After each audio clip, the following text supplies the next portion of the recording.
কাজেই জবাব দেব তাদের আগে।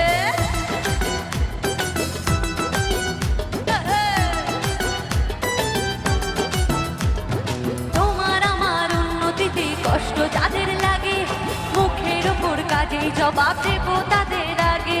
শকুনেরই অভিশাপে গরু কখন মরে, তোমার হিংসায় আমার জয় একটু একটু করে।